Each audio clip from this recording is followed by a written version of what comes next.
students. This is the second class of alternative English and we will continue with the poem The Daffodils. You have already come to know about the poet William Wordsworth, his life and works, and also about the background or the introduction to the poem and the central idea of the poem. I also did a loud reading of the poem. In today's class, we will mainly focus on the stanza-wise explanation. We will first of all do the first stanza of the poem. So let me first of all read the first stanza of the poem and then I will explain to you the meaning, the difficult words, the meanings of the difficult words as well as the literary devices which are used in this particular stanza. So let us go to the poem The Daffodils. I wandered lonely as a cloud that floats on high over vales and hills, when all at once I saw a crowd, a host of golden daffodils, beside the lake, beneath the trees, fluttering and dancing in the breeze. So the poet Wordsworth and his sister Dorothy Wordsworth were wandering about in the countryside area of England. This place is known for its beautiful landscape and scenery. And the poet was feeling very low at that point of time. He was feeling very depressed. Both the brother and the sisters, they were feeling very depressed and sad because they recently lost their brother John. They were feeling very depressed, low, purposeless and without any aim. And they were moving about in this countryside, searching for solace or comfort. And suddenly, the poet Wordsworth came across this long band of golden daffodils which were very beautiful. They were predominating that countryside in terms of number. They were in huge number. So as far as the eyes could see, only the daffodils would come into view. And the poet, he suddenly realized that his loneliness completely disappeared. Now here one very important thing has to be told to you people. At that point of time, the poet is comparing himself to a cloud. Now what makes the poet to compare himself with a cloud? First reason, if we look at the literal meaning, then the first thing is that the poet is comparing himself with a cloud because the romantic poets, they always used to show the inherent unity between nature and human beings. So the cloud, which is a natural element, is juxtaposed with William Wordsworth, who is a human being. So the inherent connection between nature and human beings is always reflected in romantic poems and especially in the poems of William Wordsworth. So here we see the inherent connection between poet William Wordsworth and the cloud. And why the cloud? Because a cloud is an object which always is completely detached and lonely and is situated above in the sky, and it is completely detached. Although the cloud can perceive everything from above, although it can see everything from above, the beauties of nature, the blessings of nature, but it cannot come and participate in the joys reflected in nature. So therefore the poet wants to show the depth of loneliness that he was experiencing at that point of time before coming across the golden daffodil. So the poet compares himself with a cloud because the cloud is an object which is lonely and detached. So the same situation was experienced by Wordsworth. He was feeling lonely, depressed and low. But when he saw the golden daffodils, when he saw the sheer and huge number of golden daffodils, his loneliness suddenly disappeared. And he considered these daffodils to be a huge in number, and he addressed them as a host. Why host? A host is a collective noun which is used to refer to a group of angels. So the daffodils, they are yellow in color, but due to the sunlight which is reflected, the daffodils seem to be golden in color. So just like angels who are said to have golden wings, similarly the daffodils are also said to be golden in color. Therefore they are addressed as host of angels. So just like host of angels who will be always giving mental and emotional satisfaction, because when we hear about them, they are always associated with spiritual satisfaction. So therefore the same kind of experience, same kind of feeling was experienced by Wordsworth when he came across this golden daffodil, because he was experiencing emotional pleasure, spiritual pleasure out of this beautiful golden daffodils, from the view of the beautiful golden daffodils. And therefore these daffodils are addressed as host of angels. They are addressed as host, a host A group of angels. A group of angels. Why? Because first of all they resemble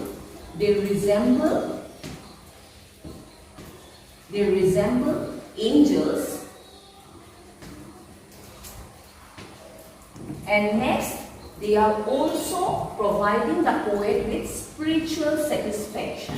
They are providing the poet with spiritual satisfaction, just like a group of angels. So I hope that this part is clear with people.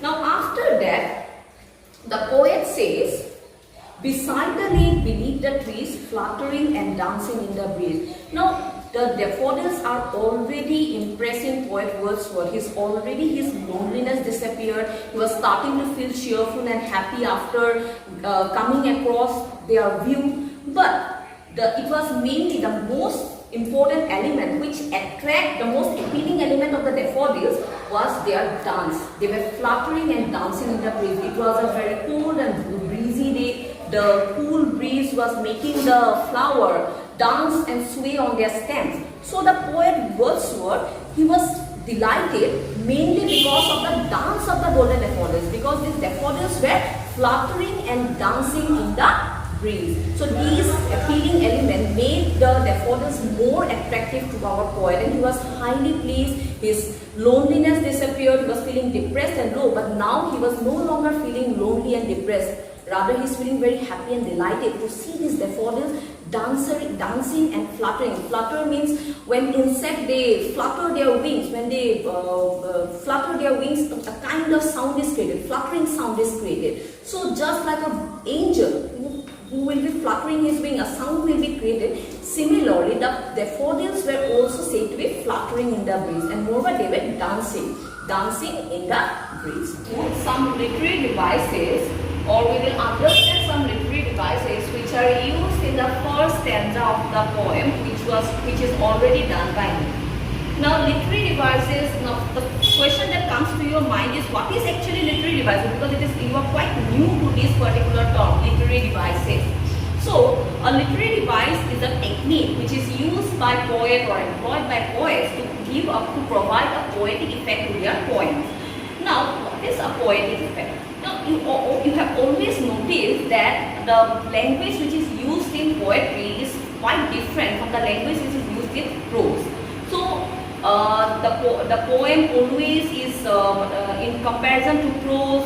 We do not use elaborate language there. Rather, we use concise or brief sentences, or we use rhythm or rhyme in poem. So these things make a poem different from a prose. And what makes the poem different?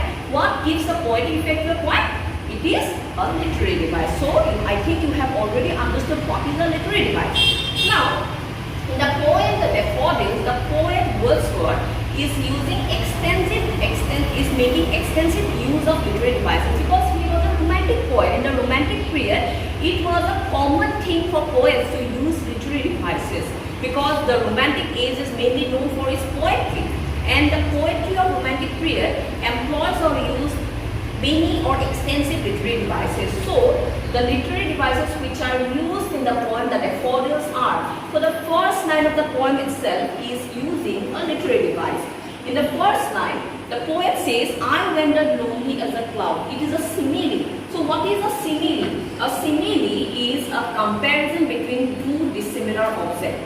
Now here the poet Wordsworth is using the comparison between himself and a cloud. So the poet and the cloud are two dissimilar things, but still the poet is making a comparison between the two in order to provide a concept with remarkable clarity. In order to provide this concept with remarkable clarity, in order to project his depth of loneliness, in order to show how lonely or depressed he was feeling at that point of time, how aimless he was feeling at that point of time, he is comparing himself with a cloud. So it is done in a very concise manner with the help of this literary device. However, if the same thing would be seen in prose, then obviously lots of sentences or language should be more elaborate. But in poem, what happened? With the help of a literary device, concisely some important ideas are conveyed with remarkable clarity with the help of concise sentences and with the help of these simile. The comparison between the poet and the cloud. The poet is projecting his depth of loneliness which he was experiencing at that point of time. Next, the literary device which is used in the first stanza is a metaphor. Now what is a metaphor? A metaphor is also a kind of comparison. But this type of comparison is extended comparison or is a comparison where the comparison is not clear to the reader. So you can rather say a metaphor is actually a literary device where the quality of some object is being reflected by referring to some other object having the same qualities as the original object. So that is a metaphor.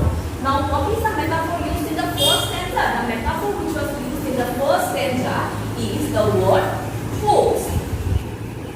I already told you that a pose is a connective noun which is used to refer to a group of angels together. So here with the help of the metaphor pose, the poet is actually referring to the spiritual satisfaction. He is referring to the spiritual or the divine qualities which are present in the daffodils. The daffodils are said to have spiritual and divine qualities because they are providing the poet with spiritual satisfaction, divine satisfaction. Earlier he was feeling lonely, detached, completely purposeless and aimless. He was dejected and low because of the death of his brother. But when he saw the golden daffodils, his loneliness disappeared. He felt happy, he was feeling cheerful. So therefore, in order to describe the qualities of the daffodils, or in order to refer to the divine or the spiritual qualities of the daffodil, the poet is referring to them with the help of another object pose. Okay, so with the help of the pose, the poet is actually referring to the qualities present in those daffodils, in those golden daffodils. Next comes your personification. So, personification means when we give or attribute human qualities to some non-human objects or inanimate object, that particular literary device is called personification. So here also, in the first stanza also we find example of personification where human quality is attributed to inanimate or non-human object. So it is said that the daffodils are said to be dancing in the breeze. Now dancing is a quality which is associated with human beings. But the poet is attributing this quality to the daffodils. The daffodils are dancing. It means the cool breeze is making the daffodils sway on their stems, making the daffodils move to and fro on their stems. But actually, in order to describe that quality, in order to describe how the daffodils were swaying in the breeze or moving in the breeze, the poet is using the quality of dancing which is attributed, which is actually associated with human beings. So next comes alliteration. Alliteration means when closely connected words or adjoining words starts with the same letter. So we have an example of alliteration, that is beside the lake, beneath the trees. So I will just write it down for you people. Beside the lake, beside the lake, beneath the trees. So you can see that these beside and beneath, they are closely connected words, although they are not adjoining words, but they are closely connected words and they start with the same letter or sound verb. So this is an example of alliteration. And as I already told you, literary devices are devices which are employed by poets to provide a poetic effect to their poems, and especially the romantic poets. It is also an important characteristic of the romantic period that the poets, they often use literary devices to convey some important images, to convey some important meaning with remarkable clarity with the help of concise language of poetry, and that is done with the help of literary devices. In our next classes, we are going to learn about some more literary devices used in the other stanzas of the poem. So thank you for today.